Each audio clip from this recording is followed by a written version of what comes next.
Welcome to those of you who are tuning in virtually. Please note that both our in-person guests and those online will each have an opportunity to ask questions of our presenters during the Q&A session. Tonight, we have a very interesting and timely conversation with Joshua Larocca, moderated by Kerry Vickers. In preparation for this evening, Alex Tank, our production manager, and I had a number of conversations with the two of them. And I can tell you that it felt like we were chatting with a couple of good friends on a summer evening. Obviously, cybersecurity is a serious and important subject.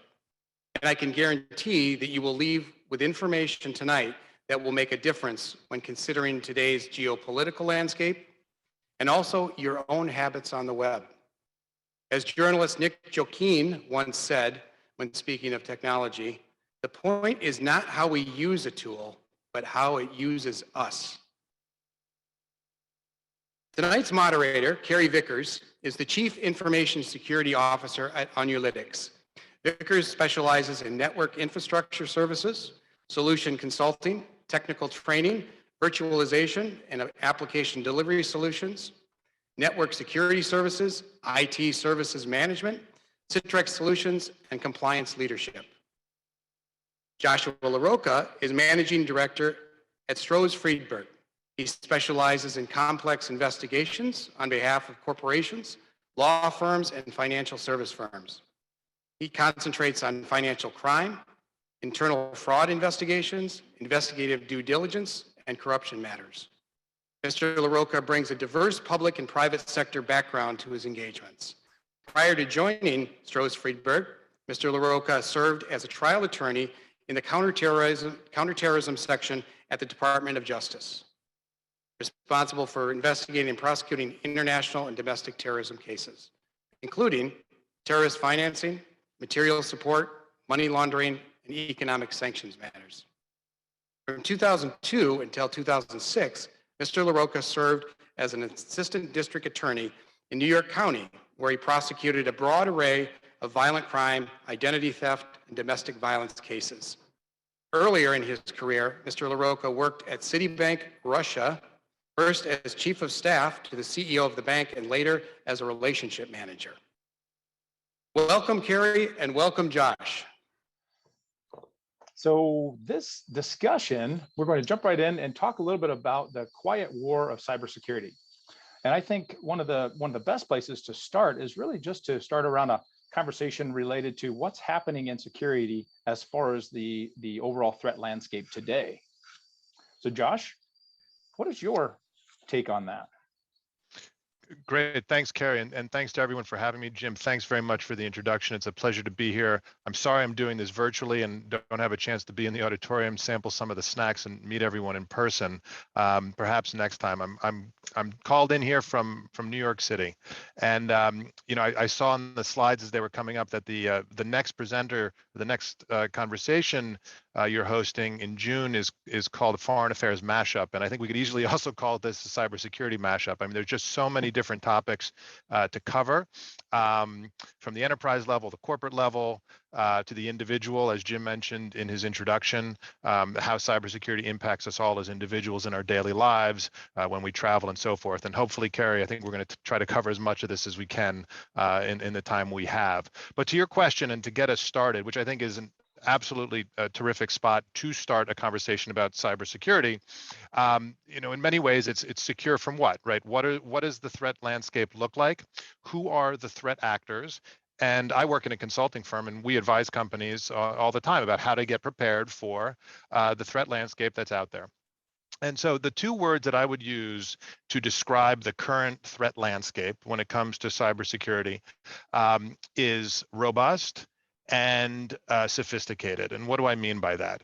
The first, the word there, robust, means that the cybersecurity or the threat landscape right now is varied, it's deep, it's mature, it's complex, and there are a wide variety of threat actors, right? These are the bad guys that we are concerned about, that are potential adversaries to individuals and to companies.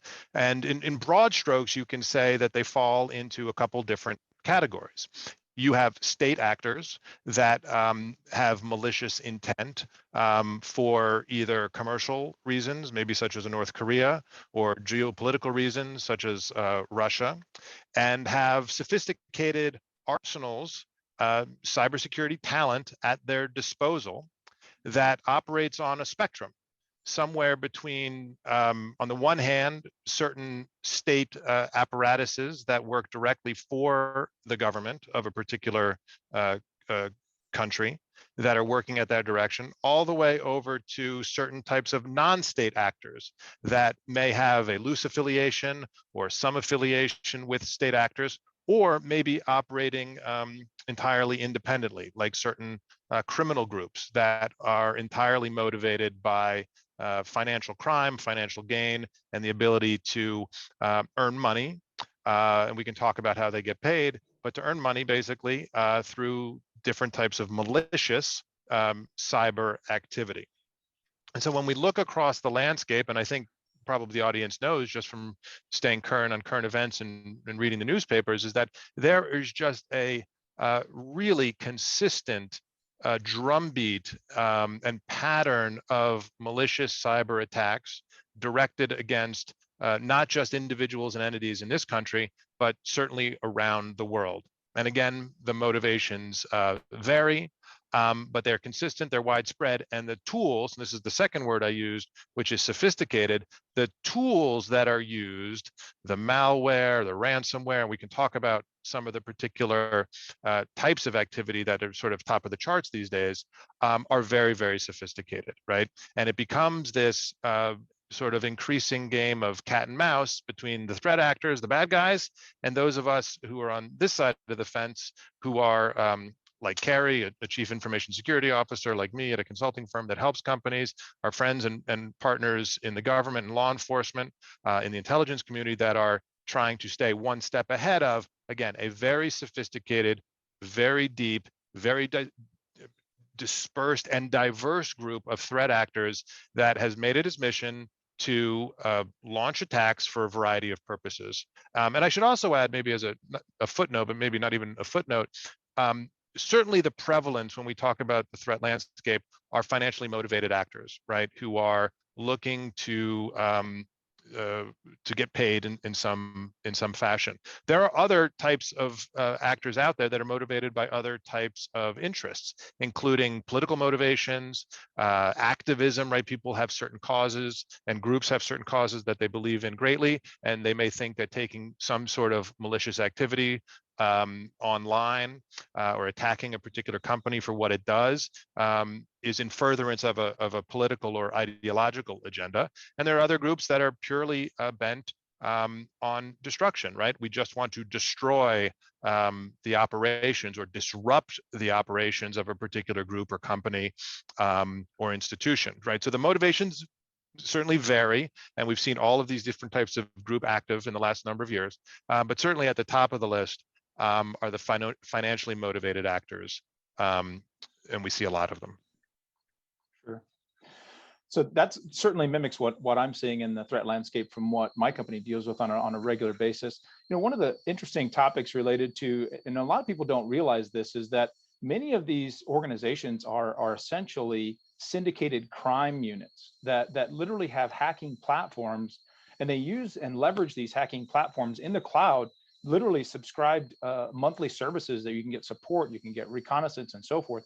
Can you talk a little bit about what you're seeing internationally with related sort of syndicated crime platforms and some of the reaction and some of the proactive preventative measures for Sure. that? Kerry, you're 100% right. I mean, one of the challenges when we look at, and let's just take maybe ransomware as the use case, right? Because it's so prevalent and has been so dominant in the last number of years, right? And again, big headlines that I think a lot of people are familiar with. You're 100% right? When you have these criminal groups that are spread across, a lot of them are spread across Eastern Europe, but certainly not exclusively. Russia, of course, top of the list. They are, again, financially motivated, but the tools that they have become widespread and dispersed. And so when you're talking about the ability for criminal groups, criminal gangs to access the tools that they need in order to perform these malicious activities, it's actually quite easy. And so if you hear the phrase ransomware as a service, what that really means is if you're a bad guy and you're out there and you're in a dark web forum, or you're looking around on the internet to try to find some other bad guys, you can buy or subscribe or get the tools that you need to go out and do individual targeting of different companies, right? There's a lot of adjuncts to this as well in criminal marketplaces, right? You can go out and buy credentials, right? If you're looking to buy lists of compromised credentials as part of your approach. And so one of the great challenges, in 2022 and going forward, is that the tools and the techniques that are available to the bad actors have become very dispersed and very available. And so that makes it very hard to say from an enforcement or from a law enforcement point of view, we've got a handle or we've been able to crack down on all the criminal gangs, because the criminal gangs themselves are always morphing, right? There's certain names people may be familiar with, like Conti or Revil or some of the big groups that you might have heard of.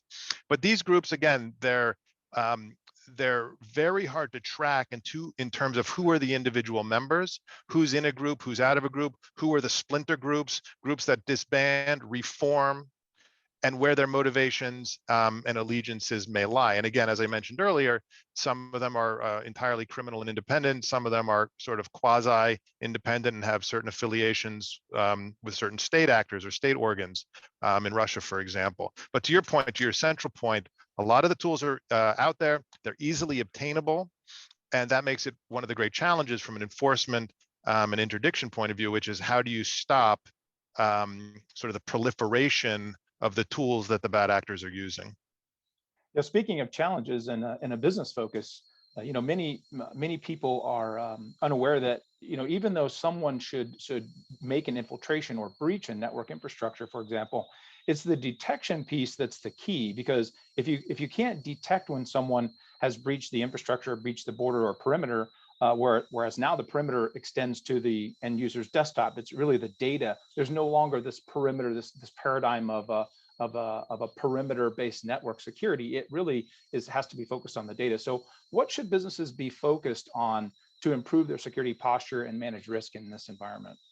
Yeah, it's a great question. There's a lot of aspects to that, and certainly, when you talk about sort of the perimeter and the network and what does it look like today in 2022, it looks a lot different today than it did, let's say, 10 years ago, right? When you had a lot more sort of traditional environments, I would call them, for companies, right? They might have had an on-prem data center, for example, and now we're in a very different world where a lot of companies have moved to cloud-based services, of course. We're obviously also in a remote world where we have employees dispersed, not only across the United States, but also around the world. So these sort of network security issues have morphed tremendously, right? And they continue to morph tremendously. But what you said, I completely agree with, which is fundamentally, and this is what we tell our clients all the time, is you have to be focused on the data and really what you consider your crown jewels, right? What do you consider the data that you hold and maintain wherever it may be in your network and in your infrastructure, that is either, and these are two broad categories, is either number one, vital to your operations, meaning allowing you to do what you need to do as a business, as an ongoing concern, or two, is under some sort of regulatory or legal set of obligations, right? And so the obvious example when it comes to that is personally identifiable information or health information or other categories of data where companies, should that information be compromised or breached or exfiltrated, right? And we can talk about that when it comes to, let's say, ransomware cases. Companies have to understand, okay, what are the consequences if I were to have a set of PII exfiltrated out of my control? And so what we're always telling folks is you have to understand and there's different terminology for this for companies, data mapping, et cetera. But you have to understand critically what are the data sets that are most vital to you from either a regulatory or a business point of view. Where are they? Where and how are they secured? It's probably the simplest way of putting it. So as far as that particular approach to determining what your crown jewels are, building your security program around protecting, detecting, and preventing that type of breach or access, unauthorized access, et cetera. There are a number of different approaches that we can take to manage risk, because really, IT security is predominantly about risk management. And so can you talk to us a little bit about risk management and the approach to include change management and vendor risk management?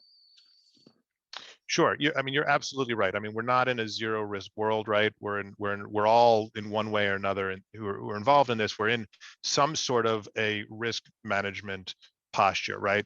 And at a high level, the way I think a lot of people think about it, the way that I think about this is the balance and the trade-offs between security and risk and your business, right? And the sort of the simple analogy that I always use is, I got this from speaking to a U.S. Secret Service agent, and as you know, Kerry, the Secret Service is very involved in cybersecurity in this country from a law enforcement point of view, along with the FBI and others. Is from the Secret Service point of view, the best way to protect the president is to put him in a bunker under the White House and never let him out.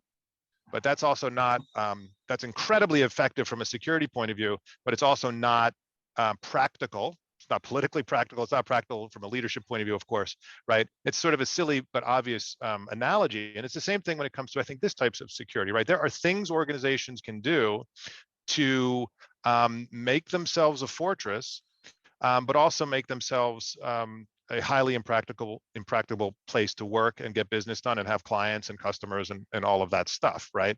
And so that's the balance that we're always trying to strike. And to try to make that more specific, right? When you talk about, I think about to sort of the early days of multi-factor authentication, right? When before everybody was sort of widely bought into the idea that multi-factor authentication was a effective tool. And for folks who may not know in the audience, what is multi-factor authentication? That's what we call dual factor authentication, where you might have a password for an account, but you also get a code, right? Something you have and something and that dual factor, and that gets texted to you right on your phone when you're trying to log in somewhere. That level of security has done a tremendous amount to protect both individuals and institutional networks. But there was a time, and some people still feel this way, that that's an encumbrance, right? That's a slowdown business operations, in that you have to take 2 steps instead of 1 step in order to log into something and do something, right? I think in 2022, most people have come to the realization that it's a very worthy trade-off in between security and ease of use. And so there are many examples, like that throughout, the work that you do, in terms of trying to make sure that an organization is operational and resilient, and your business customers can do what they need to do, but do it in a secure manner. Whether we're talking about MFA or VPNs, right? Virtual private networks for folks who may not be familiar. All of these things that, on the one hand, do add a layer of effort, but at the same time add significant layers of security. Absolutely. And I think that's what most organizations are trying to balance when it comes to their operations. And what I always say to folks is, we do understand, like, most companies are in the business of something, right? And their business is, whether it's shipping or logging or, making a widget or whatever it is, that's what they're primarily focused on. And these issues have to dovetail with the business purpose of the organization. Absolutely. Trying to find that balance of not too much in the sense of burden, but yet a good balance of risk management, with some good controls that meet obligations and requirements. Now, speaking of multi-factor authentication, I think that is probably one of the single most important things that you could do to improve security posture. And one of the things that I think cybersecurity insurance, the insurance industry, has really taken a hit over probably the last 5 to 10 years, predominantly, And I think they are now mandating many businesses or have to have a simple requirement, sort of a baseline set of security controls in place. Can you talk a little bit about that? Sure. I mean, the cyber insurance market is another part of this puzzle that has changed and morphed dramatically, as you say, let's say in the last 5 years. When I got into this work, very few companies had cyber insurance. Fast forward to today, and it's the exact opposite. It's the outlier companies that haven't put in place a cyber insurance policy or haven't even considered it, but they're really moving into the minority at this point, as I think it should be. And so when it comes to cyber insurance, what's happened over the last number of years is that a lot of policies started getting written, and the underwriters and the carriers for a while were sort of feeling like this is a pretty good business for us to be in that we're collecting our premiums and so forth, but there's not a lot of payouts. What happened, though, again, within the last 5 years, is that the world of ransomware really exploded. We've got the COVID pandemic, and we've got the ransomware epidemic.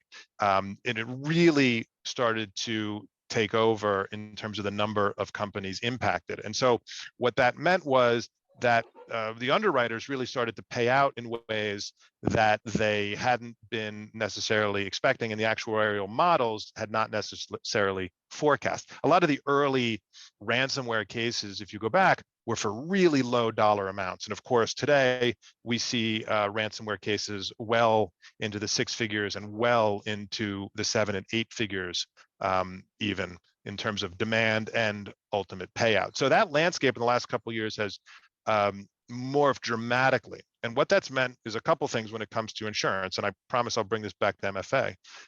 What's happened is it's been harder for companies to get the coverage that they want. And so it's been harder and harder to go out to the underwriters and say, actually, we want coverage for some large dollar amount, and we of course want to pay a reasonable premium for that. So there has been what's called in the insurance world a hard market, trying to match up the demand for policy limits with so that the demand is high, but you also have to match that up with the amounts that the underwriters are willing to write, and of course what's the price and what's the premium that goes along with that. And that's become what's called a very hard market in terms of matching these two sides up. What's also gone along into that, as the underwriters have gotten more savvy about the policies that they're being asked to write, is they're asking for more insights into the control environment in a particular organization. And just like we've all seen probably in other types of insurance, right, where let's say in traditional property insurance, an underwriter wants to know, okay, I'm looking at this building, does it have the fire escapes properly lit, and does it have fire extinguishers and the flame retardant carpets and all of these things, right? That type of analysis has moved into the world of cybersecurity quite strongly. And so the underwriters want to know, hey, what is your control environment? What have you done to improve your information security posture? To your point, right? Do you have MFA enabled? If so, is it everywhere? If not, where? Is it only on privileged accounts or stuff like that? And so the scrutiny and the questionnaires that go along with obtaining the desired amount of cyber insurance has become a much more mature, involved process. Absolutely, we're feeling the pain, so to speak, in the IT security industry for sure. I mean, as it relates to the questionnaires that come in from our customers or from our customers' insurance providers, for example, are really extensive as it relates to security controls. And some of the pieces are really, MFA is probably the primary. The secondary would be some sort of preventative and detection type of solution, where you're actually collecting logs, correlating those logs against threats, and then having this sort of a synchronized security posture that can actually detect and prevent as a combination, sort of that layered approach to security. Yeah, and I think that's worth highlighting maybe for our audience here, right? Which is just when you say logs, and when you say that, what I would just call the tooling that companies now either have or should be expected to have when it comes to their security environment. And the way that I would paint this picture for our audience here is that, there was a time when companies didn't have that much again, I use the word tooling and products and software in order to either protect themselves and monitor their environments. And if something happened, you were doing, really just, traditional forensics on a machine or on a server to try to figure out what happened. Fast forward to today, and again, at a high level, right, there are an incredible number of products that are available for endpoint monitoring, for aggregating logs, for doing firewalls, right? And so I think what the point I would make to the audience is, right, is that there are a vast array of tools now that for companies that are doing their job correctly and listening to their CISO, right, are in a position to have much greater insights much faster into what's going on in their environment, and should something negative happen, help figure out what happened. And as incident responders, which is a big part of our practice, these are the first questions we're always asking when we come in if a company is concerned that they've been compromised or the victim of some sort of a data breach, which is, what kind of evidence do you have? What can we work with? Where are your logs? What tools do you have deployed in your environment? How can we pull that all together and then start our analysis? And as you might imagine, just to close the loop on this thought, for companies that have not invested in some of this, it becomes, you're starting behind the 8 ball, because the data and the logs and the evidence and the forensics are much harder to look at, because they haven't spent the time to get all of this stuff in place. And so that's one of the most dramatic things also that's changed, is that there's a lot more tools available at the sort of the software and the product level in order to help companies. Yeah, we liken it to sort of the burglar alarm and the security alarms of a physical facility, right? If I don't have my video recording and I don't have my sensors in place, I can't really put together and piece together how the attackers got in, and therefore I can't figure out what they did to move around. But if I have those pieces and those layers in place, it makes the prevention, at least the reduction and the mitigation of some of those threats possible. But without it, it's not so possible. Yeah, look, I mean, in most cases, the questions are all the same, right? When you talk about a compromise of a company, the questions that people want answered are typically all the same. Who's the attacker? How did they get in? Can we close that door, and how quickly can we close that door? How long have they been in our network? What did they do? How did they move laterally, right? And that's just, how did they move around our environment? And what did they touch, see, and or exfiltrate, right? And that sort of takes us back to the points we were discussing earlier, which is, what's your data, where is it, and which parts of your sort of data infrastructure are you most concerned about? And so those are, I think, the questions that are asked in every single case, one way or the other. And your ability, or our ability, to answer those questions, and we're trying to answer each one to the fullest extent possible, the ability to answer those questions is driven by how prepared have you been for something like this happening. And there's a lot of cases, unfortunately, where we get involved, and while we're trying to go through this, again, sort of standard playbook at this point of trying to answer some of these questions for companies, is, well, the logs rolled off, or they're not available, or we didn't have a EDR tool in place that was on our roadmap for 2023 or something, right? Mm-hmm. And then you start to get into the categories of, okay, well, we don't have this information, we have some of this, and then you're starting to do the best you can with what's available. Agreed. Yeah, hindsight is always 20/20, but those tools don't help much to try to put together a forensic picture.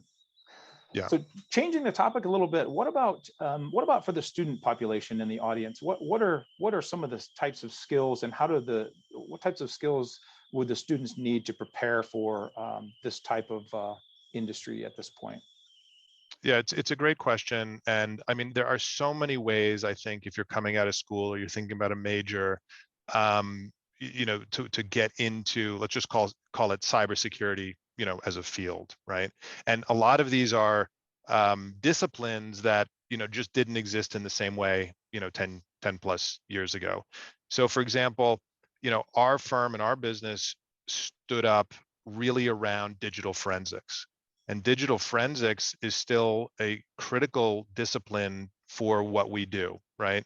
And there are programs now, degree programs, where you can study digital forensics, right? Understanding what happened on a particular piece of digital media, on a cell phone, on a hard drive, and figuring out what happened. And because all of our lives now are happening through these devices and happening through computers, there are very real world applications for those skill sets. So when it comes to digital forensics, one of the classic scenarios that comes up all the time, and in my view will continue to come up, is instances where you know, an employee leaves one company and goes to another company and is suspected of taking intellectual property or trade secrets.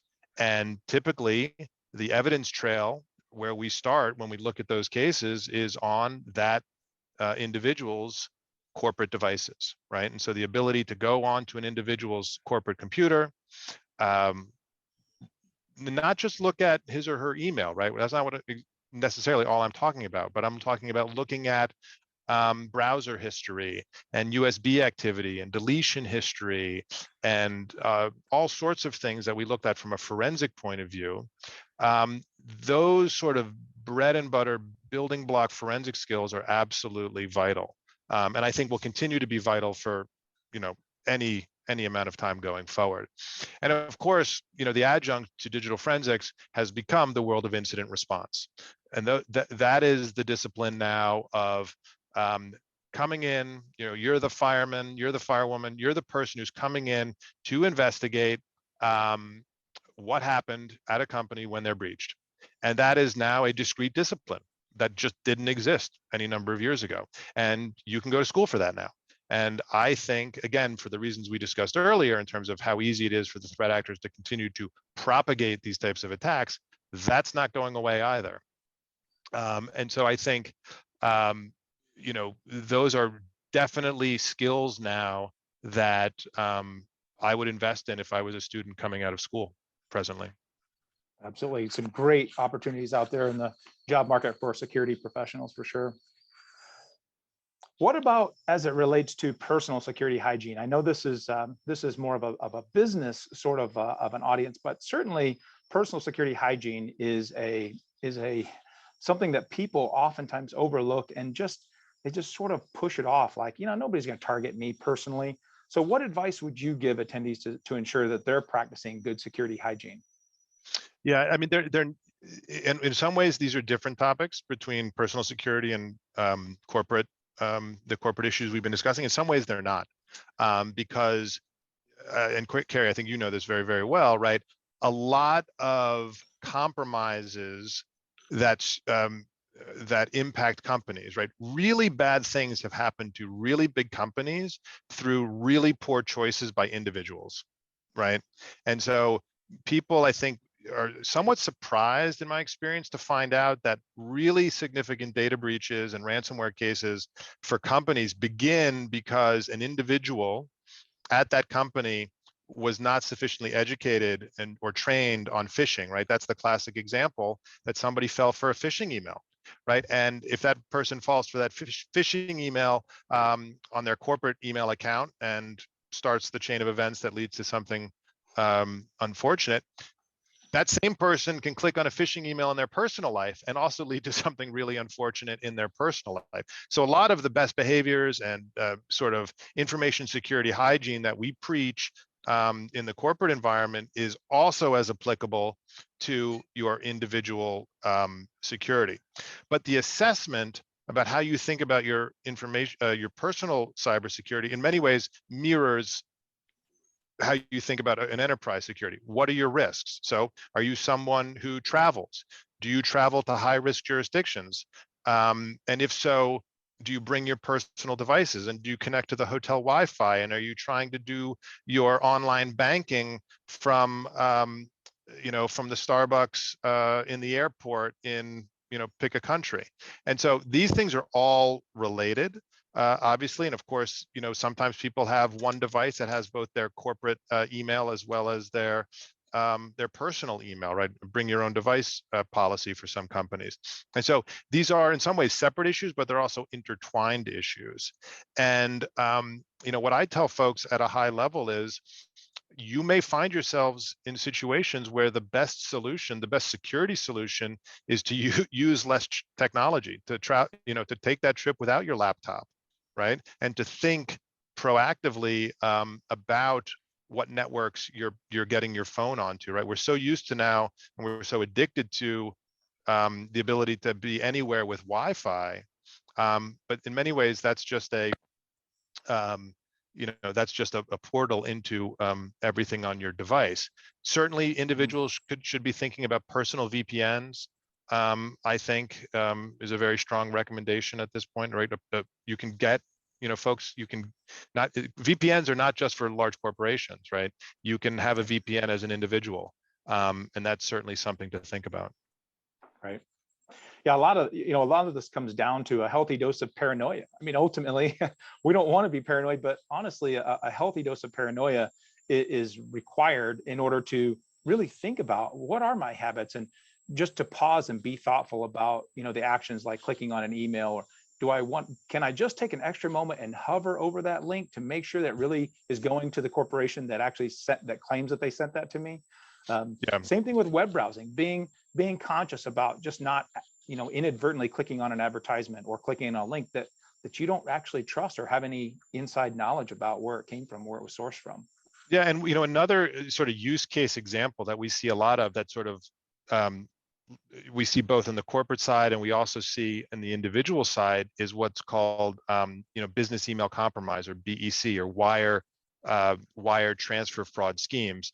And for folks in the audience, these are situations where the bad actor has been able to impose himself into a email string and purport to be someone in your life or in your corporate life, and has sort of socially engineered and figured out who's who.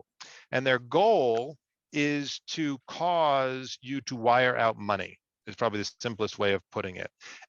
This is a very prevalent fraud and has been for a number of years. The FBI puts out a report every year on the number of BEC cases that have been reported to it. The number of cases is staggering, and the amount of money that individuals and corporations is wiring out is also staggering.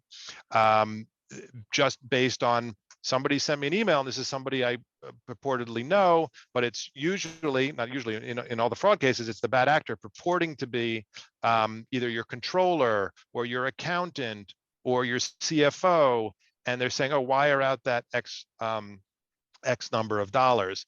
What's particularly invidious about this type of fraud is that, unlike some of the more old-fashioned schemes from years ago, like forged checks and stuff like that, where there's some argument that the bank honored a fraudulent document, in these schemes, the bank is honoring a legitimate request. And so the genius, sort of the evil genius of these schemes, is that the bad guys are causing legitimate people to give a legitimate order to their bank to wire out money. The destination has just been switched to the bad actor's account. And that is a very invidious thing to try to interdict. Now, the banks, the FBI, and others have gotten much better over the last number of years of being able to stop the money through the different banks, through the correspondent banks, as the money moves, because typically it's going to jurisdictions that are very, very hard to recover it from, but it's making some hops along the way. And there's the kill chain there has gotten much better over the years. In fact, I was just aware of a case from the last couple of weeks where the victim wired out $5 million, but they were able to interdict it, and he received, I think, almost all of it back. So that's gotten much better. But from the bank's point of view, they're taking the view, well, my legitimate customer gave me a legitimate order. They told me to send it to that account. So it's still a very prevalent fraud.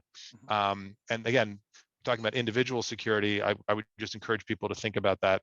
Absolutely. There's still no, it's preventable. In most cases, it's preventable. Yeah. And but again, it's typically going to be done. It's going to be prevented by some of the controls and some of the tools that we talked about, using multi-factor authentication wherever possible. using a password manager, for example, not reusing credentials, just practicing some good security hygiene, not falling for that social media trick, for example, not revealing too much information in social media, which they could leverage against you potentially. Yeah, that's I mean, there's so many things to follow up there, Kerry, in terms of what you just said. The one I'll seize upon is social media. People really need to think about their social media presence, and it's even bigger than that. It's just, what information are you putting out into the world right now, right?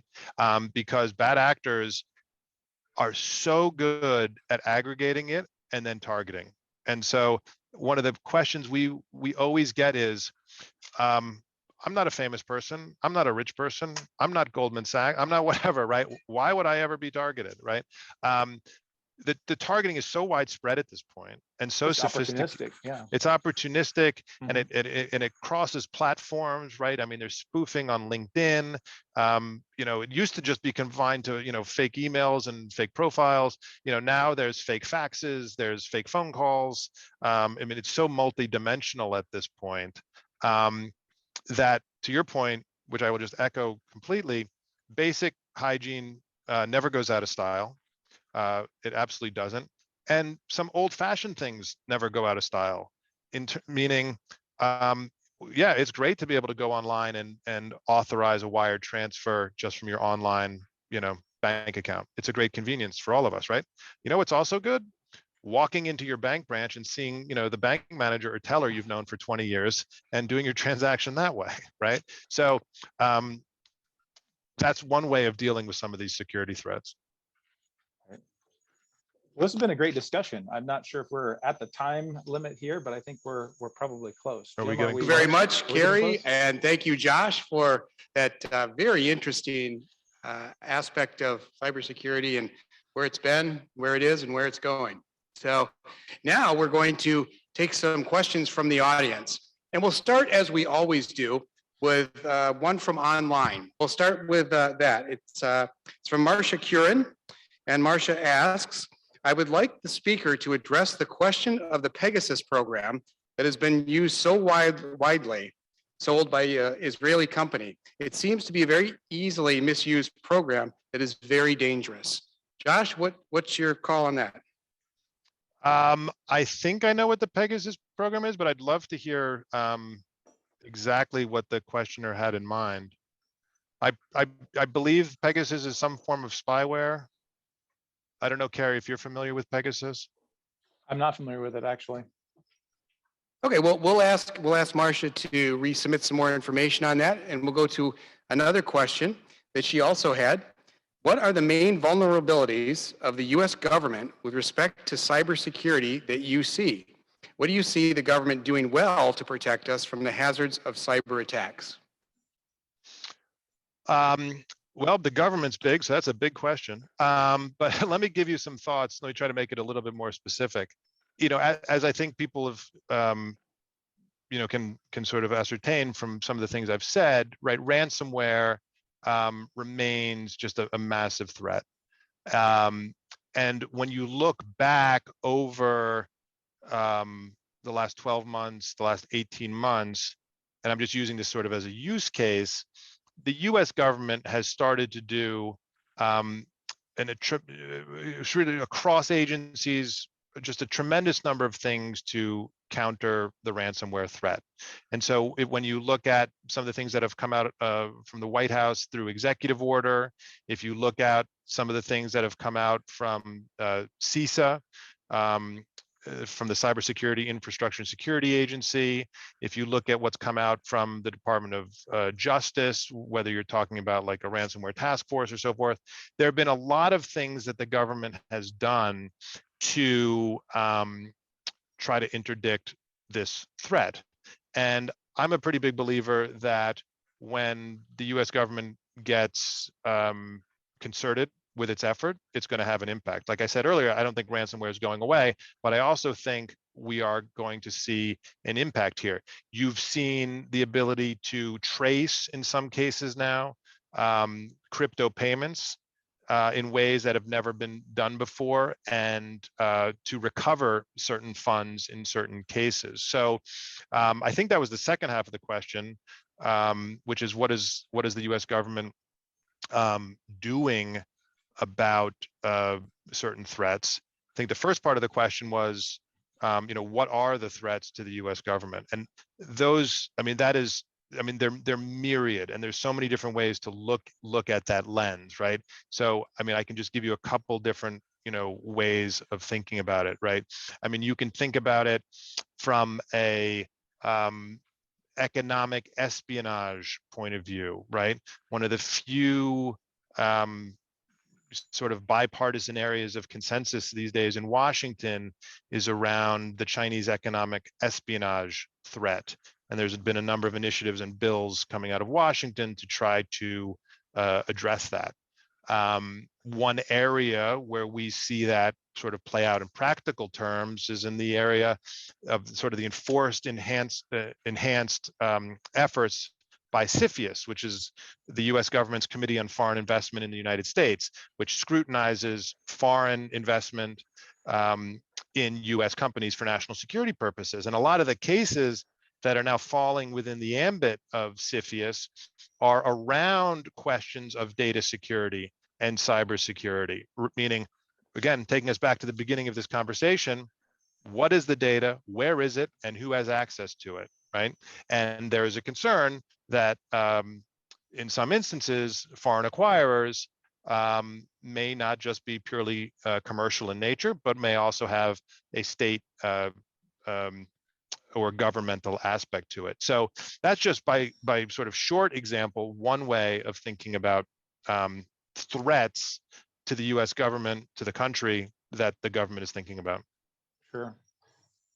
Many others too. I just to camp on that idea, I'm pretty familiar with some of the government programs as it relates to vendor types of security. So if you provide services to the government, the U.S. government has programs like FedRAMP, which is the Federal Risk and Management Program that you have to abide to, which is probably one of the most rigorous compliance and control frameworks that's out there. And they are really imposing this on not just the primary contractors that provide like defense-based contractors and manufacturers, but also their subs and their subs. And then there's also another standard called the CMMC model, which is the Cybersecurity Maturity Model. And that is a cybersecurity maturity framework that is really largely based on a very similar set of controls from FedRAMP. So I'm seeing a lot of activity in that realm, as well as some really great concerted coordination between CISA, the organization that Josh mentioned a little while ago, as well as like multi-state information sharing alliances and the election infrastructure sharing alliances, where there's a lot of coordinated effort. In fact, a huge amount of expenditures that are really being targeted towards IT security and cybersecurity. Thank you. Marcia, that was a great question. Took a few minutes to answer that one. So thank you for that. We're going to go to our in-person audience here. Are there any questions? Yeah, very good presentation. Since the audience here is from the International Affairs Forum, I wonder if I could ask a question about some of the foreign policy implications of this.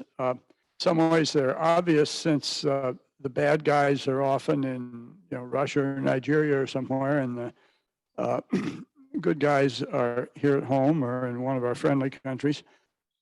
A couple aspects of this. One, is there adequate, on the defensive side, the side that you work in, is there adequate coordination among countries that are likely to be victims of attacks?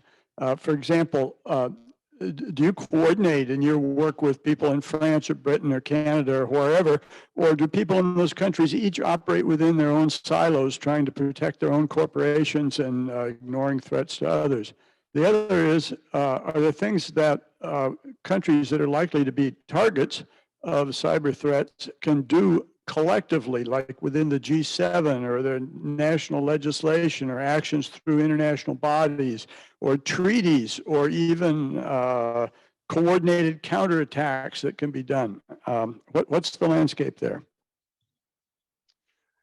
Sure. Great question. At the heart of your question is around cooperation. And whether you're speaking about international cooperation or cooperation within the United States, this is a realm where it's absolutely vital for any number of reasons. So if you go to a lot of cybersecurity conferences like I do, one of the themes you will hear over and over and over again from anybody who represents any part of the US government is on the topic of public-private cooperation and information sharing. This is a dominant theme in this space, and it comes in many different ways. So when you talk about threat intelligence, right?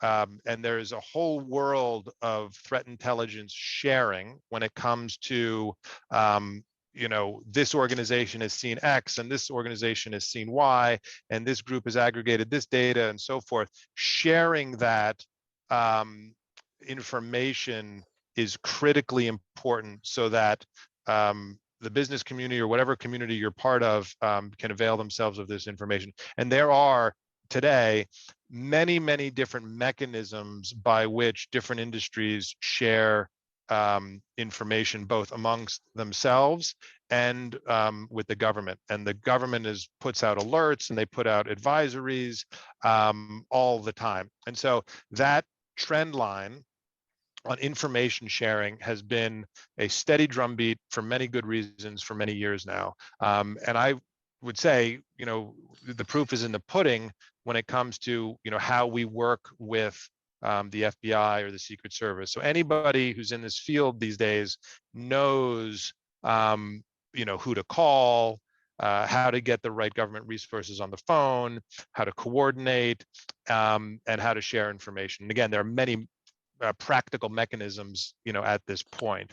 And, at the heart of this is that, let's just take your average corporate victim, is a crime victim, right? In a classic breach or let's say ransomware case. And just like in let's say like a robbery case or just a traditional a criminal case, the prosecutor, the government, the investigating agency needs the cooperation of the victim in order to proceed. And so here, if you go and listen to the FBI, they will tell you over and over again, we need your cooperation. We need the information about what's happened to you, not only to help protect other companies, but also to help try to hold those accountable who did whatever they did to you.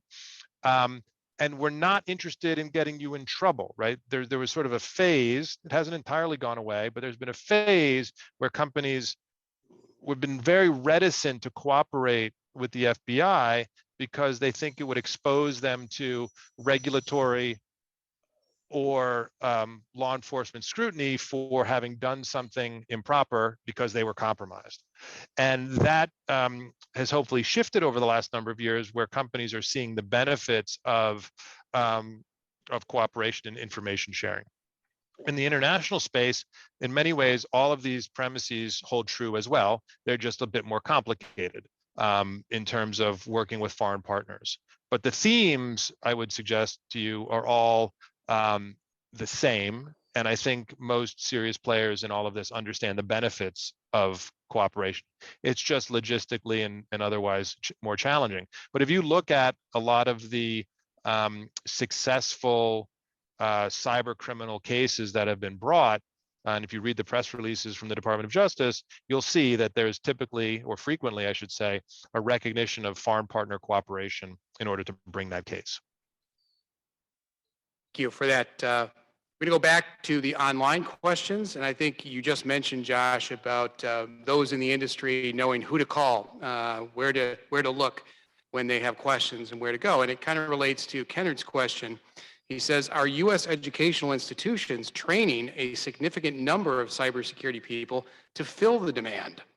He says he's seen estimates of 700,000 unfulfilled cybersecurity positions worldwide. Those people to call that you talked about. What do both of you see on the landscape there? Sure, I'll offer my thoughts. Kerry, I'll turn it over to you. I mean, the bottom line here, and then I'll turn this over to Kerry, is there is absolutely a demand for this talent, and there's a war for this talent. And I don't know if 700,000 could be 1 million. I don't know, but there's no question that there is a demand for more talent, both in the private sector and in the public sector when it comes to all of the different disciplines that are needed at this point. Now, interestingly, we talked about a little bit earlier about, you can go to school now for a lot of these things. But one of the best places to get training is in the government, and working for the FBI or working for CISA and many different other places. And one of the things that we've seen from a talent point of view, let's just take the FBI, for example, because it plays such a large role in many of these cases, is that, in the old days, the traditional FBI career was sort of once in and then out once 20 years later at the time of retirement. But what there's been a recognition of is that a lot of the talent that is drawn to these fields doesn't want to do 20 years. And so they want to come in, maybe they want to learn something, then they want to go out, and maybe they want to come back in to government. And so some traditional government agencies now are being more flexible in their approach when it comes to this type of talent, because they want people to be able to have a more dynamic development and career development. And there's some self-interest in it as well, because people are going out and then learning new skills, right? Because these are fields that are changing so quickly and so dynamically, and then come back into government. And so we've definitely seen that as well. And again, that didn't used to be the case. Kerry? Yeah, I would totally agree. The demand for security professionals and DevSecOps types of professionals is tremendous. There's so many different opportunities, even in the sense of starting off at an internship and converting internship into a security analyst types of positions. And I'm speaking to that because we've actually just recently did that for an employee for our own company. But what I'm seeing is many organizations who are embracing an actual internal development process to grow security people up. That's another opportunity that shouldn't be neglected. But also some of the non-traditional types of, like the SANS Institute, for example, is a great resource for learning IT security and cybersecurity skills. Certainly don't discount, the ability to move into that. In fact, even offering advanced degrees as it relates to masters in InfoSec.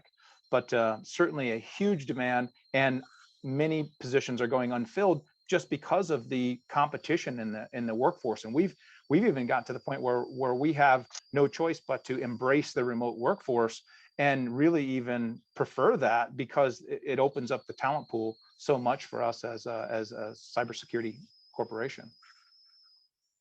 Students, those of you that are tuned in and listening, there you go. That's a spot to make a career.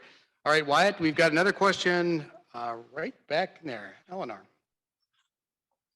Okay, all right. So I want to go back to the international sphere, and if this is beyond the purview of what you've been involved in, feel free to say so. But with regard to cyber attacks on the international front, I personally, and I think a lot of Americans, are particularly concerned about foreign government attacks on infrastructure, and particularly things like the electric grid. So do you feel comfortable addressing that? Sure. I mean, there are, let me put it this way. There is no question that the threat to critical infrastructure is very, very real. And there is a lot of guidance over the last 12 months, even more recently, from the government, from CISA, specifically talking about threats to critical infrastructure. If you go back to last summer, it was June or July, when President Biden met President Putin in Geneva for their summit. You may recall that President Biden handed Putin literally a piece of paper with, I think it was 16 industries that he considered to be central to our critical infrastructure, and that should be off limits from attack, from cyber attack. And so the short answer to your question is, I mean, this is absolutely top of mind for the government. And again, there's a significant volume of notices and advisories from the government, sort of highlighting this issue and trying to draw the public's attention to these threats. But it's probably at the top of the list. Kerry, I don't know if it looks like you have something to add there. Sure. I mean, just to relay the point back to the multi-state information sharing alliance, and then also the concept of the critical infrastructure controls. So the government has a huge push for people to get involved with and participate in the multi-state information sharing alliances. And this applies to both local, state, and municipal, even tribal types of governments. And I think many people are just not aware that those resources exist. So we're trying to advocate that most of our government contacts and clients, for example, are involved, but they have to be almost prodded along, because there's actually services that can be leveraged through these groups like the CISA and the Center for Internet Security, where they literally provide free services to government entities. It's just a matter of taking advantage of it and being engaged with the threat feeds and with some of the intelligence present in the environment. So there's a lot of that just isn't happening, that I'd really look to see a lot better adoption. Well, thank you so much, Kerry and Josh, for being with us tonight and really giving us an important insight to something that is critically important in really all our lives, and it certainly will be. It's not going away. So thank you all for joining us this evening, both here at NMC and online from wherever you are. Next month, we are very excited to have World Affairs Councils of America President and CEO Bill Clifford with us in person. Yes, in person on June 16th for an engaging foreign policy mashup.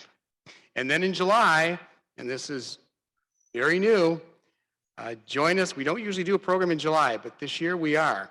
We're currently working with a partnership involving the Economic Club of Traverse City to bring 2 in-person events highlighting Josh and Allie Rogan. Josh is, of course, an author and a foreign policy columnist for the Washington Post, and Allie is an author and a foreign affairs producer for PBS NewsHour. So please join us for both of those in-person events that we'll have in July and June. Thank you all for joining us tonight, and we wish you safe travels and hope to see you again in June.